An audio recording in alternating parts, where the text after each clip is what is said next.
This conference will now be recorded. Okay. Afternoon, everyone. I'll be your host today. My name is Tracy Drew, and I work at SRK Consulting in the subsurface contamination team in our Cape Town office. I'm fortunate enough to be introducing Simon Lorenz for a talk today, who is both my colleague and a mentor to me. But before I introduce Simon, I'd like to first go through some NICOLA items. Can everybody just mute themselves and switch off their cameras until you need to? Okay, so I'd like to start with a health and safety moment. And I think this one's very real to a lot of us at the moment, and that is burnout.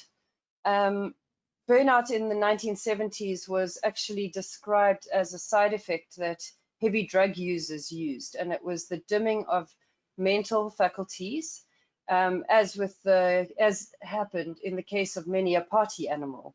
And a German-American psychologist recognized the problem of burnout in 1974 at a clinic for addicts.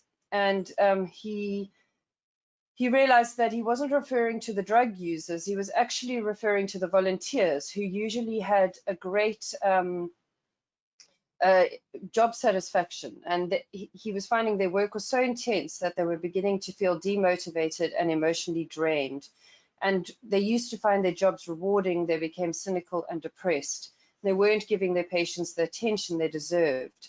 So they borrowed the term burnout. The World Health Organization has now included burnout in the 11th revision of the International Classification of Diseases as an occupational phenomena. And the WHO describes the three dimensions of burnout as feelings of energy depletion and exhaustion, increased mental distance from one's job or feeling negative, and reduced professional efficiency. So what do we do about burnout in this crazy situation we're in at the moment? And a psychotherapist based in County Dublin said that we want it all today. We must realize that it's not possible to have everything, especially in this COVID situation. A healthy social life, deliver on big projects, meet your fitness goals. And sometimes you've just got to understand that the person who seems like they are the perfect boss, the perfect fitness idol, the perfect friend, they are probably misleading us. And so everybody needs to just take a step back and let yourself off the hook. We need to be kind to both ourselves and our colleagues in this time. That's a quick health and safety moment. Now, I just want to introduce you to NICOLA. A special welcome to anybody who's new to NICOLA, and obviously welcome to all the regulars.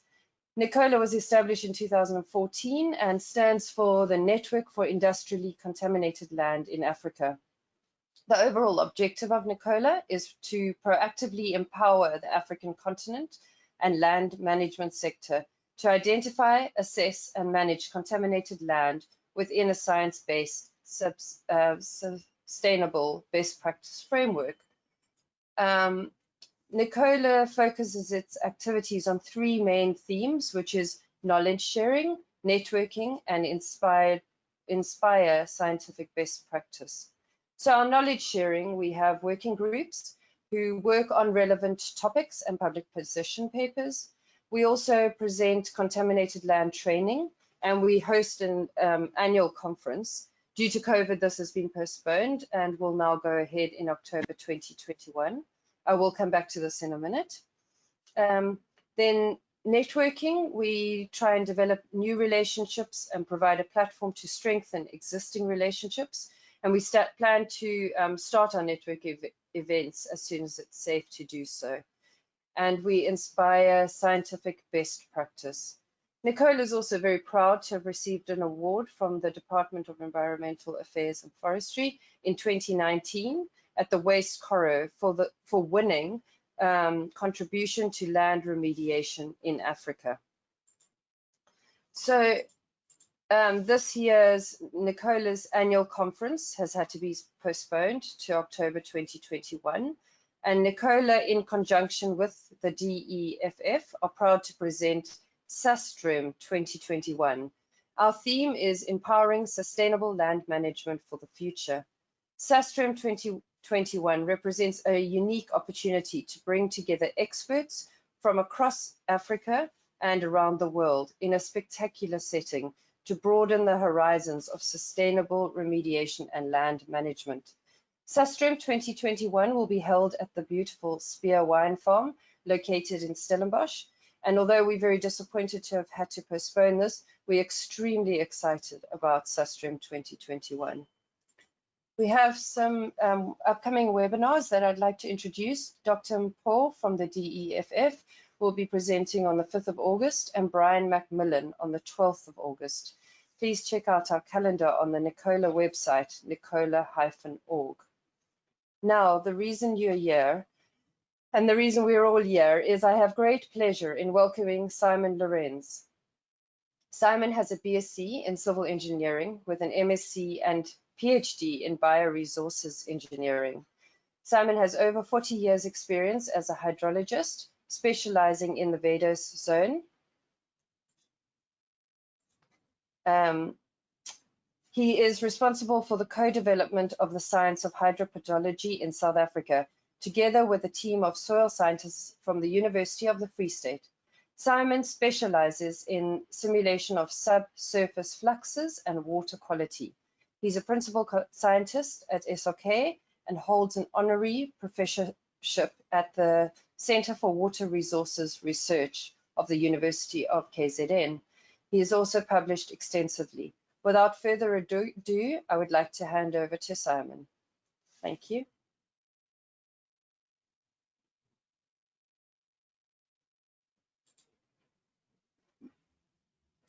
Thanks very much, Tracy. I hope everyone can hear and see.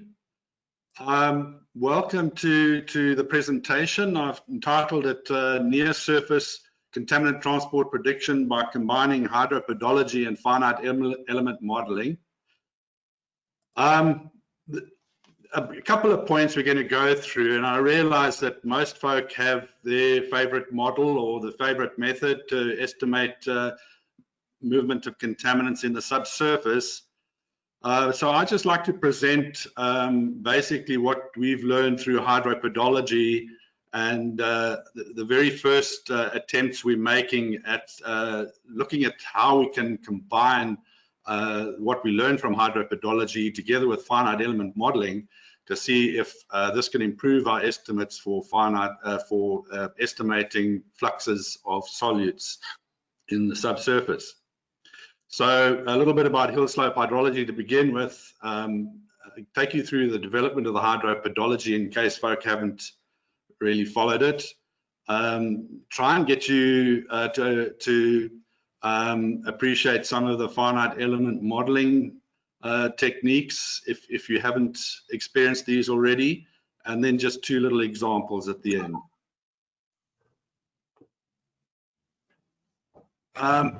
The history of trying to model in hill slopes, and I'm afraid the slides are going to change fairly slowly, so I'll just chat away while the next one. Yep. Initially, the hill slopes were modeled simply by looking at the accumulation of water at the toe of slopes through vertical infiltration in the unsaturated zone, and then just accumulating on wherever there was an impervious layer or semi-pervious layer or a groundwater. And so we have things like the Hills model on the left there from the USDA, and Keith Bevan's and Kirkby's model on called Top Model on the right, and very simple ways in which we can model hill slopes. Now, in the early 90s, we were investigating hill slope hydrology in the northeastern Cape forests, and came to realize that things were happening in our rather flashy events and in our semi-arid areas that didn't quite work the way the models that were available at the moment indicated. There was far more action nearer the surface. So, oh goodness. So what we were observing, we had instrumentation in the subsurface on hill slopes in the northern Eastern Cape forestry area, and below the surface we have tensiometers that measured the soil water suction at various levels. We have one at 0.45 meters below the surface, one at 0.85 meters below the surface, and one at 2 meters below the surface. Your image might look a little confusing at the moment. It's still coming up. There we are. So we observed the suction in the soil water at these locations below the surface. And what we noticed was that after a fairly intense rainfall event, the suction that was indicated in these tensiometers would suddenly show a positive pressure. The graph shows the suction as positive numbers. So prior to the rainfall, we have positive suction. And then when the rainfall occurs, there's a sudden drop in the suction. In other words, an increase in the pore water pressure, and you get actual ponded water indicated by those tensiometers. So this led us to believe that a lot of the water generated to streams was coming at a fairly rapid rate in the very near surface or on the bedrock soil interface. And these lateral flows were important to understand, particularly if we wanted to try and define solute movement as well as the water fluxes. So we started a relationship with the University of the Free State soil scientist, Professor Peter Leroux and Johan van Tol and his crew. And this was an amazing time. We've been going about 20 years now, and it's an absolutely fascinating adventure to be involved with folk of a different discipline to yourself. I might be talking to the converted by talking to environmental people, but honestly, if you can develop collaborations with folk in a different discipline, it's an absolute thrill. So we started noticing fairly specific dynamics in different hill slopes and the soils that indicated what the water was doing. Because there's this relationship between what the soil is doing and what the soil looks like and what water is doing in a subsurface, we're able to define by doing soil surveys in this way down a transect how the water might be moving through the subsurface, and started sort of categorizing the behaviors of hill slopes in very simple ways, and particularly found dominant were soils that were recharged soils. In other words, there's no signs of long periods of inundation on any sort of interface within the profile, and these soils would generate water directly down into the bedrock and subsequently into the aquifers. Then lateral movement, where soils were water was either flowing rapidly laterally, either on the very near surface or on the soil bedrock interface. And then what we call responsive soils, where water would pretty much flow directly off those soils if it was fully saturated, or at least rapidly in a lateral movement there. So the team realized that building on this fact that soil has an interactive relationship with the hydrology, we could use this to be able to map the soils and then categorize their behavior in a way that we could then map the different hill slope soil mechanisms and then grouping those mechanisms define different hill slope response types. And here you see the three steps that we take to, first of all, map the soils itself, map the processes on the hill slope that those soils might define, and then eventually categorizing hill slope response types. So this work is still continuing to this day, and particularly getting better and better at the mapping process. The team then went off from the Northeastern Cape Forest experimental catchment at Weatherly near Ugie, Maclear, and looked at profiles and hill slopes throughout the country, and eventually came up with a category of 6 response types of hill slope response that were categorized as different classes. I've shown 3 classes here on the right, class 1, class 2, and class 4. And you can see they are combinations of recharge, interflows, and responsive type soils, and various combinations of these. And particularly interesting as well is the team was able to define where water would be a recharge, the soil would be a recharge profile up on the upper slopes of the catchment, looking at class 4 here, and then water would then re-emerge from the bedrock back into the soil profile and be part of a more responsive type soil which discharged water into the riparian. So we've had a good over 20 years of developing hydropedology in South Africa, and believe that these mechanisms and hill slope response types are going to be valuable in allowing us to predict both the water discharge and solute movement in the near surface. So from the hydropedology, we get a pretty good idea on what the dominant pathways are in the soils, in the hill slope profile. We've subsequently built on just the definition and sort of characterization of the flow mechanisms to actually try and head towards quantifying the fluxes, both of the water and solutes. The first step in characterizing these obviously is to measure the hydraulic properties of the materials.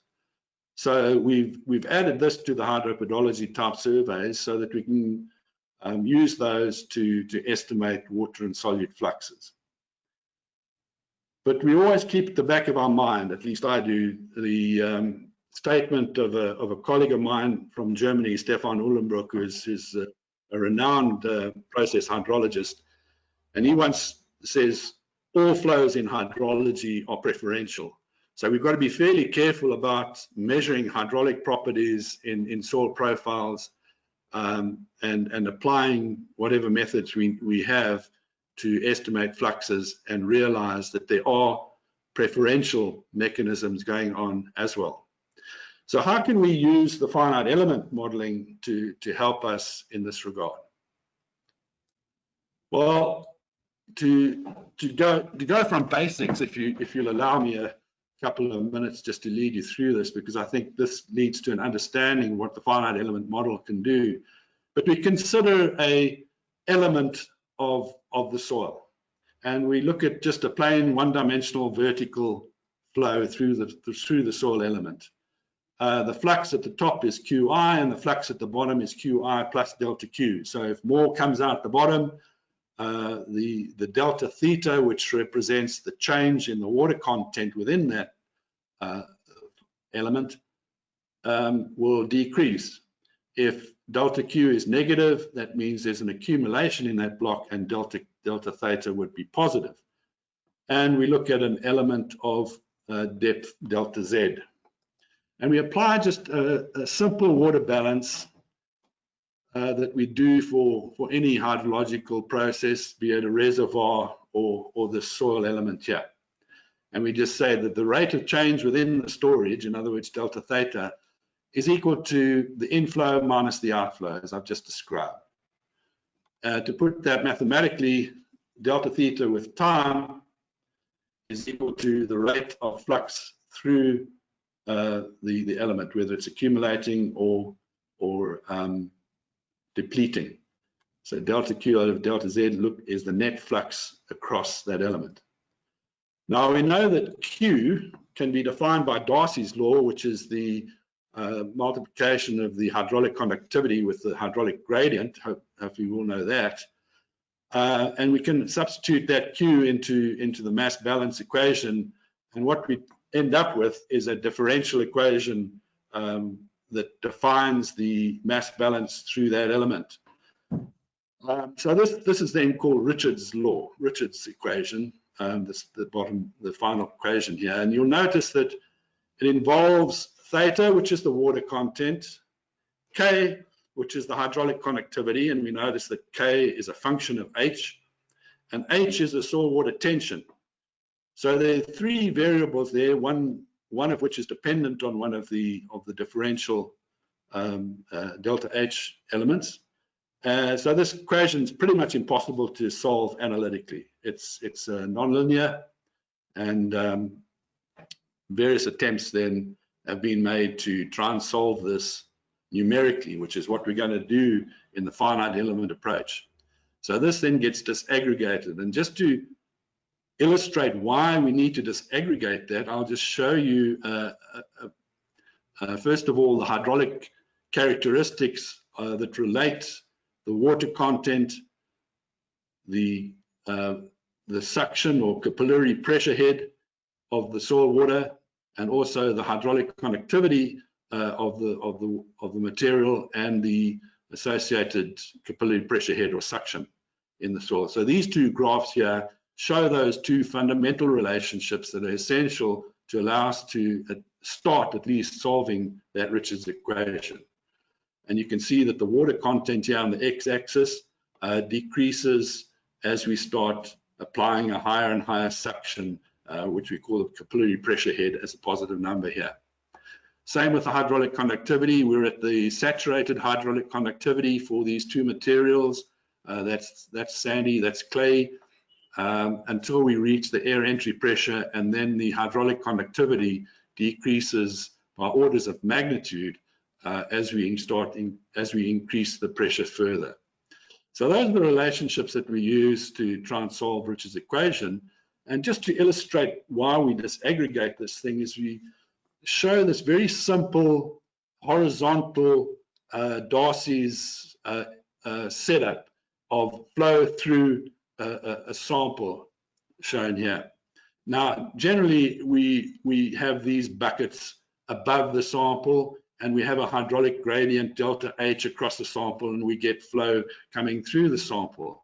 But there's nothing to stop us putting a hydraulic conductivity plate on either end of the sample and lowering these buckets, but maintaining the head differential between them, and we'd still get a flow coming out. So it's possible then that we will have flow through the sample because we've got this energy gradient across it. But what you'll notice now is that we've got a suction at the top end and a suction at the outlet end. So the water content is going to change as it goes through the sample.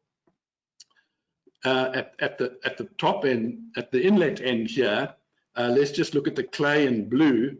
We've got a saturate, and the suction that we've applied at the inlet end is say 5 meters. We've got a saturated sample still here. So the water content at the inlet end is fully saturated. But at the outlet end, the suction might be about 12 meters.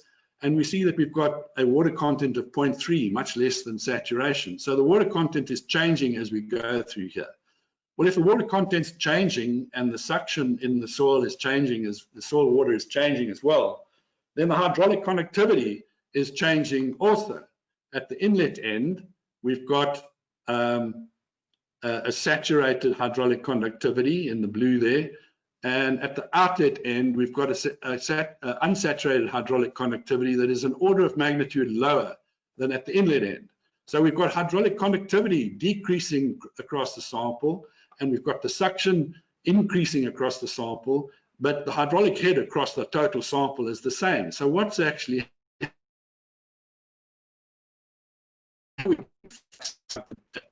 at the end? We've got these changing physics inside of the soil. Well, and as well, how do we calculate Darcy's law? We can't just say it's the delta H over L over the whole sample. What hydraulic conductivity could we use when we know that there's an order of magnitude change across the sample? So what's happening inside the sample is, as you move across the sample, the hydraulic gradient is changing, increasing rapidly towards the end here, and the hydraulic conductivity as a function of H is decreasing as we go across, so that the multiplication of both of these gives a constant Q, constant flux across the sample. So the only way we can calculate this is at any point along the sample, we can take the K that is prevalent there and multiply it by the delta H over delta L that is prevalent at that same spot.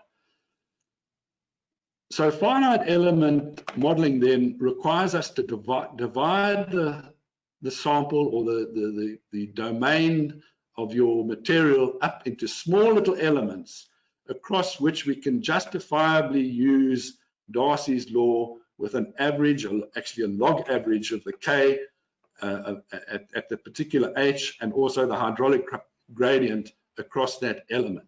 So we can't apply Darcy's law in the unsaturated state across large tracts of material. We have to divide it up. So that's why we need to divide this thing up into finite elements, so that we can solve for each node and for between each node the hydraulic conductivity and the flux, the driving energy and the flux. So this just shows a very simple hill slope. It's exaggerated in the vertical scale, so it's not a very steep hill slope. And you can see the finite element grid that has been defined, and in the model that I use called Hydrus, the grid is generated for you, and if it's a fairly complex shape that you've put in, it'll make the elements smaller at one place and larger at others in order to allow a reasonably smooth simulation of the solutes and the water in the zone. The finite elements are aimed at being unilateral. The similar size, each one of them, and the size changes very slowly as you get to one end, or as you get to a complex shape that the finite elements have to, or you've defined the finite elements to be more closely spaced, because you realize that there are higher fluxes and higher hydraulic gradients that might be prevalent on a particular surface, and you can make those smaller. So the first thing to do is to divide up the region into finite elements, assign the elements the material properties, and they can be, you can define them in any shape or form as they occur in the profile. You then need to define the boundary conditions, what is driving this thing, whether it's an atmospheric boundary condition, including rainfall influx and evaporation demand, whether it's a ponded system, whether it's got a groundwater pressure head on one end, whatever the boundary conditions are. You can also define seepage zones, so that if the water pressure in the subsurface in the unsaturated zone becomes positive, in other words, becomes fully saturated and positive, water will seep out of that seepage face, but otherwise it won't, because it's unsaturated. Those sorts of boundary conditions. And then you need to tell every one of these nodes, how do you start? What's the initial condition in terms of the water content and the suction at that particular point? And then once you've got that, you can start modeling. Now, that is just the water flow finite element model. Each one of those nodes can also be used to define the flux of a solute. And here you can see just a characterized porous medium where we have water sitting in between the pores, the solid pores in brown, solid particles in brown, and the pore space between them. So the pore space comprises both an air space and a water space. And there might be some of the solutes that have microporosity. So in other words, there might be some immobile water sitting in some of these particles, or all of them. And there also might be some immobile water that is just trapped in various places in the porous medium, but otherwise the rest of the water is part of a flow regime, a mobile portion. So what the model does is it divides up the materials into those places where there's mobile water and places where the water is immobile. And then in the pore space shown in the blue and yellow here, the pore space is also divided up in the water space being immobile or mobile, and then there's a gas phase or an air phase, depending on the porous medium, where there can be interchanges between each of these. So you can have water coming out of the mobile phase, volatilizing into the gas phase. You can have water in the mobile phase being absorbed onto the solids. Similarly with the immobile phase, and you can have exchange between immobile water and mobile water, so that you can have solutes sitting in an aggregate here, not part of the mobile system, but diffusing into the mobile water phase. So all of this, the model takes into account. Here's the equation that we developed just now, the Richards equation for the flow part of it. Now they've added on a source or sink term, S. So this can represent uptake by roots or generation of water through ponded surfaces, something like that. So it's either a source or a sink. But otherwise, we know how we got this. That's just a mass balance with Darcy's law inside. You can do a similar mass balance exercise for the solutes, and you get a very similar looking relationship, except now we've got not only the water phase where we've got concentrations of solute, but we've also got a solid phase where we've got absorbed concentrations. And this the flux of the mass flux of the solute is defined by dispersion and an advection term. And again, you can have a source and sink of the solutes, whether they volatilize or whether they are dissolved from the solids medium, or however they might be a source or sink. The other advantage that we have in using the Hydros model is it's linked to the freak C. So you can invoke what we call HP2 while running the model, and you get access to all the geochemistry that is possible through freak C. Obviously, you need to know what the materials are in terms of their mineralogy and so on.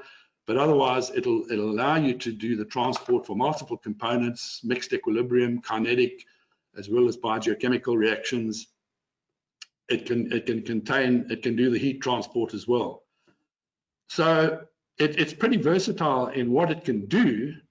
The big trick, obviously, is to characterize it properly, to find the right parameters for all of these processes, and that's the difficult part. So those are the two things: the hydropedology and the finite element modeling.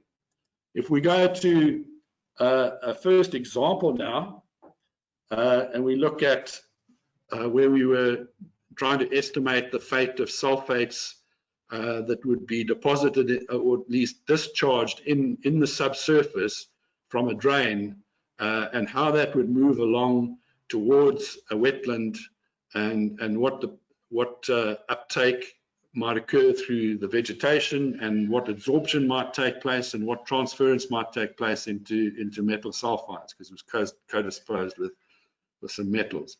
So rather than this was the result of the hydropedology survey. And don't worry too much about reading all this.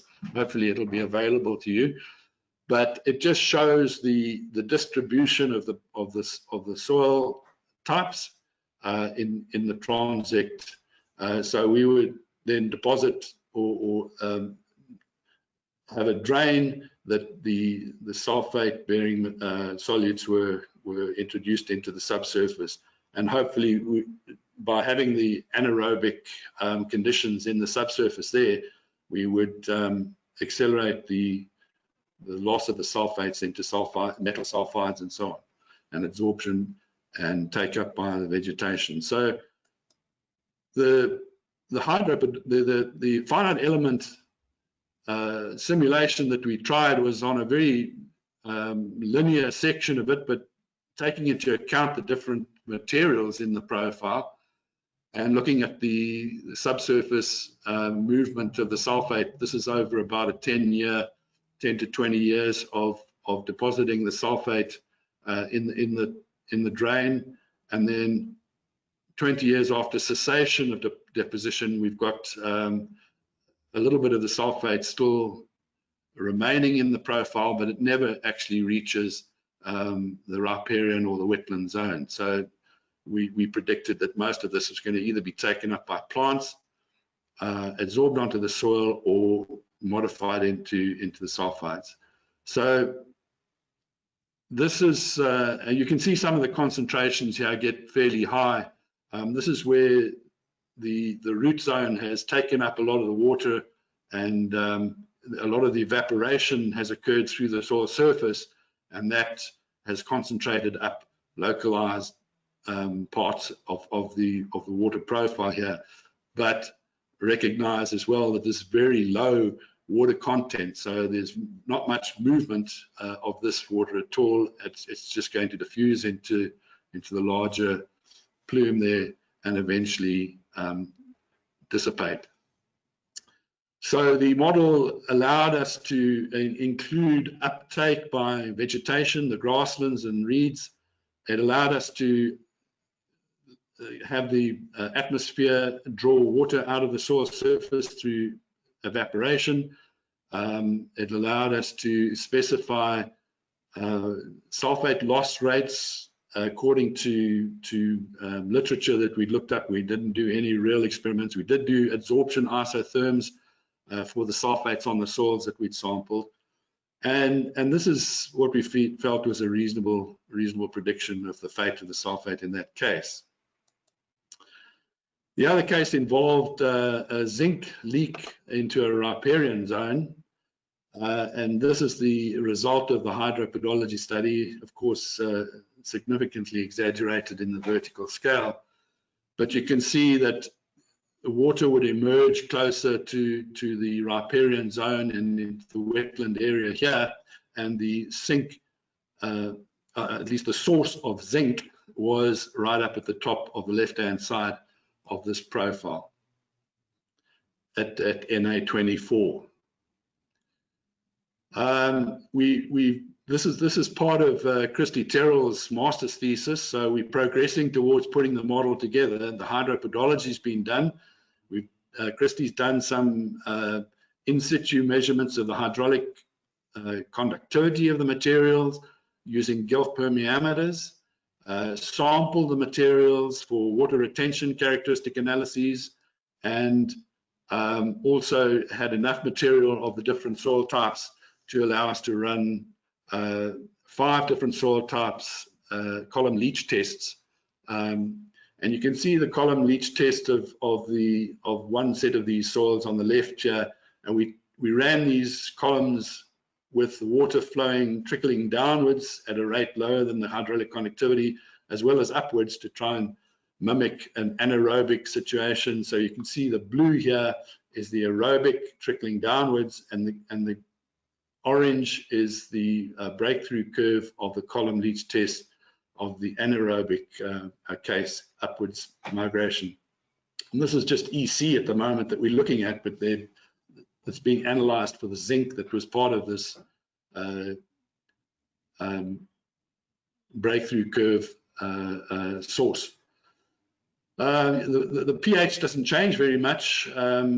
through the running of the breakthrough curve, but you can see the large differences in the oxidation reduction potential, with the anaerobic being below 0 here, and the aerobic column yielding a positive ORP. The hydraulic conductivities and the water retention characteristics, together with vegetation characteristics, will be put into a finite element model of this hill slope. At the moment, we've really just got 3 different materials that we're working with, because we believe these are the dominant characters in the movement, but that we might have to introduce another few of the 5 different soil types that were identified before we look at the prediction of how the zinc might move through this profile and be taken up either by reeds in the wetland area, or absorbed onto the soils.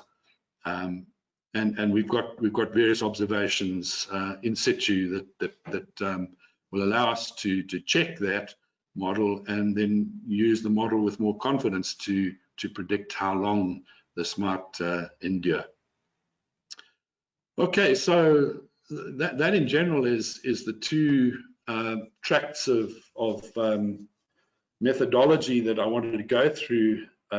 We are, as I said, on early stages here of trying to combine the 2.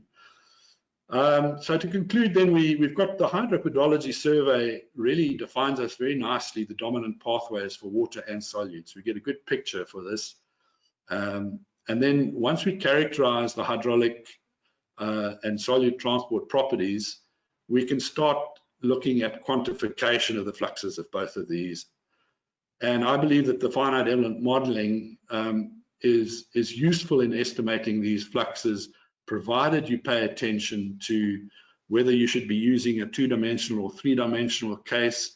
I've illustrated a 2-dimensional case because we believe that the flow was fairly parallel down the slope. But there are cases where we have convergence of flows, and it's probably more reasonable then to use a 3D simulation. You will have noticed that in these hill slope sections that we have in the finite element analysis, because the elements need to be of similar size, you've got a great long stretch of horizontal dimension down the hills, along the hill slope, and a fairly short vertical dimension, 2, 3, 4, 5 meters maybe, of soil that you really want to model. So if you want to get a good definition vertically, you need, at the minimum, 0.5 meter of interval between your nodes in the vertical scale. But because they need to be equally sized, they're going to be 0.5 meter along the horizontal scale as well. So you're looking at a large number of nodes, and it can strain the model that you might be using. So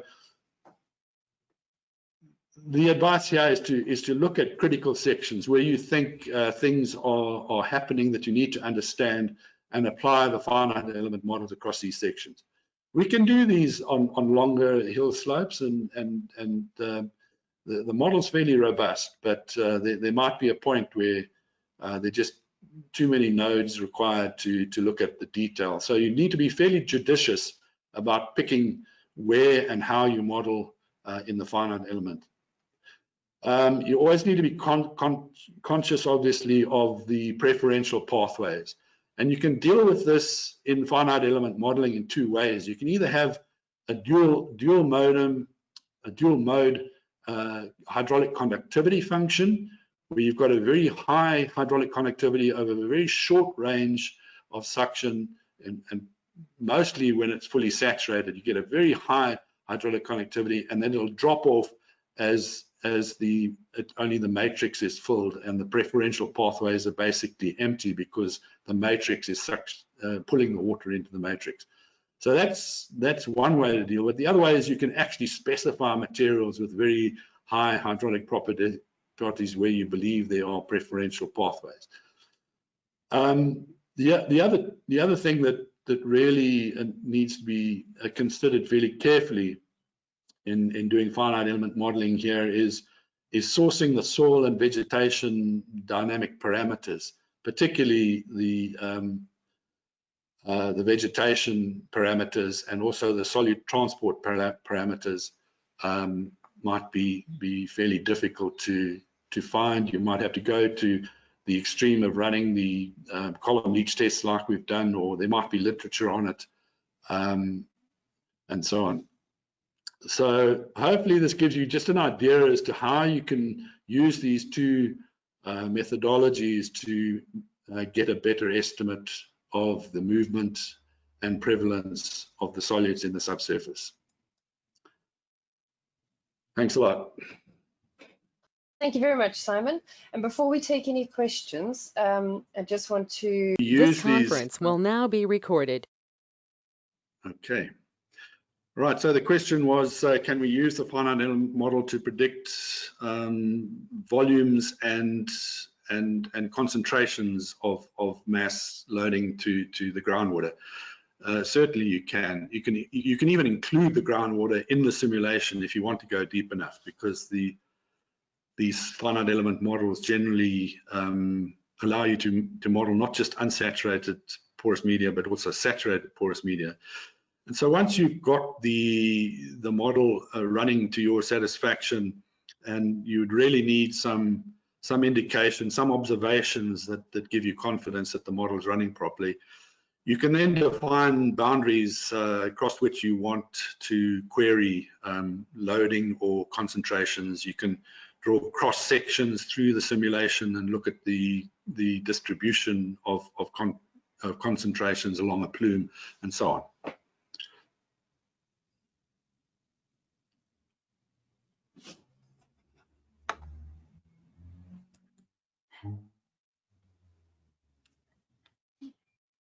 Apologies, Simon. Tracy is just logging on again.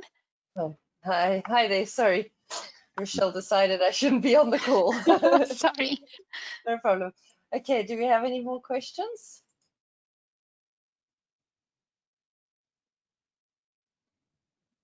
Any questions from you guys? Oh, there we go. Okay, I've got another one.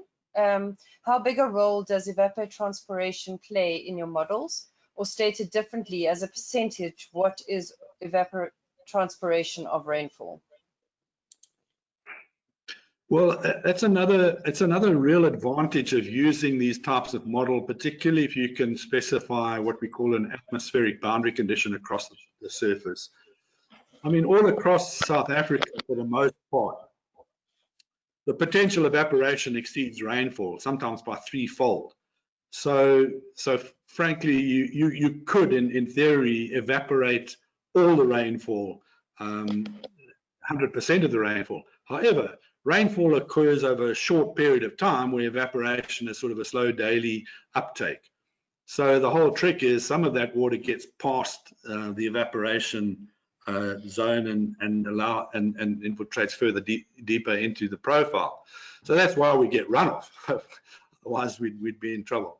So the model allows both the evaporation from the soil surface as well as uptake through evapotranspiration through root zones and specified vegetation characteristics. So, and you can even have some of the solutes going up into the roots if the vegetation can handle it. The model allows you to specify whether the vegetation should be stressed through the uptake of the solutes, and so it tries to model the evapotranspiration directly. And so you can see sometimes some of the solutes concentrate up because you're getting evaporation out of the soil surface, and sometimes you see the dilution of the rainfall coming in, and so on. Okay, we have another one. Are there maps that show the different soil types available? Yeah, there are various types of maps. The maps that cover the whole country are called land type maps that are mapped by the ARC, Agricultural Research Council of the Department of Agriculture. And those will show combinations of soil types, and they aim mostly at agricultural potential. But we've also mapped a lot of the a lot of the country in terms of its hydropedological function, although these are more located to particular research catchments and places where we've had opportunities to do hydropedology for whether it's water use license applications or looking at impacts of contaminants. We're proposing at the moment another Water Research Commission project to allow us to map not just the hydropedology across the country, but also the hydraulic properties that go with the soil types across the country. It'll be a demonstration project to begin with, but the aim is ultimately to have maps like this that'll have soil types and properties for the entire country. Okay, I've got another question. Yeah. Does Hydrus, sorry. Yeah, does Hydrus require inputs of meteorological data to model subsurface contamination transport? It doesn't have to have it, but if you've got it and you believe that it impacts on the rate at which the solutes move, then it's best to put it in. And you can put it in as daily rainfall and daily potential evaporation, whether it's APAN type evaporation. Then you need to disaggregate that into how much you believe is going to be applied to the transpiration part and how much to the soil evaporation, and that is done through a crop factor. So it's all you can do it either in Hydrus or you can do outside of Hydrus, but it will take into account those meteorological data. And if it impacts on your subsurface contaminant transport, it'll do so through the top or through the roots. Do you think transport in the soil zone is often overlooked or missed in investigations of contaminant migration? And I think it is, frankly, and I think this is why we've tried to push some of the hydropedology learnings that we've had, and the Department of Water and Sanitation is really on board in recognizing that, you know, in semi-arid areas, the near surface generates a great deal of water. And particularly in the mining environment that we operate in, you can have a surface water report showing what is likely to move contaminants in open streams, and then you can have groundwater reports that show how much contaminant or water might arrive at the bottom of an open cast pit.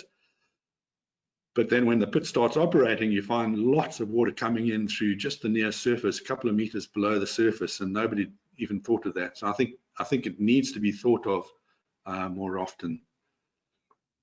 How do you validate the numerical accuracy of such models? Well, you know, the numerical accuracy is in a way taken care of inside the model. You can specify various accuracy windows in which you allow the model to move, and if it goes out of those, it'll crash. So, for instance, you can say that it must model the water content to within 0.001 and the hydraulic suction to a few millimeters worth of suction, and it'll abide by those. And there's also ways in which you can specify how many times the model must iterate around each node so that it converges on a proper flux across the node, because remember, it's got to do that a couple of times to find the right conductivity and the right hydraulic gradient in order to move the water across, and similar with solutes. So that's the sort of numerical accuracy in the model, but you know, how accurate is it in reality requires field observation. You know, you can't get away from taking decent observations and understanding both the matrix and the preferential pathway mechanisms within the hill slope. We should poll the attendees of this seminar or need for the Water Research Commission proposal, as Simon explained, that we can add to support the application? Yeah, thanks very much. Going in on Friday. But yeah, I think it will be a good effort. Yeah, Simon, sorry, it's Heidi. It would be good if you could send us a little snippet, and we could perhaps get Nicola to, because one of the things is that our research agenda is, you know, we're trying to influence the research agenda, but also support the research agenda when it is appropriate.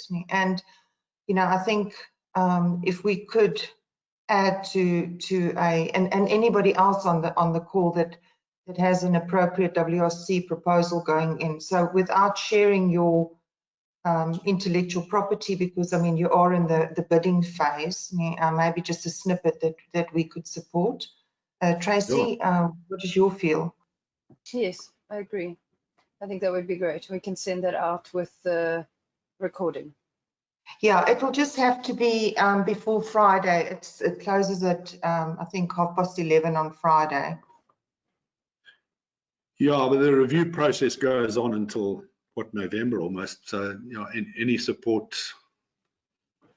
either before our submission on Friday or after would be very much appreciated. Indeed, yeah. It won't be money we don't have, but No. Yeah. It's our money. Let's spend it. Okay, any further questions? Hopefully. Thanks, Heidi. Any other questions? We've got 3 minutes left if you have any questions. No? Okay. Okay, thank you very much. Thanks, Simon. Thanks for your time, and thanks for the slides. I know your slides were trailing behind, but you managed very well. Thank you so much. And yes, thank you to everybody who joined the call. We appreciate the support. Thanks, everyone.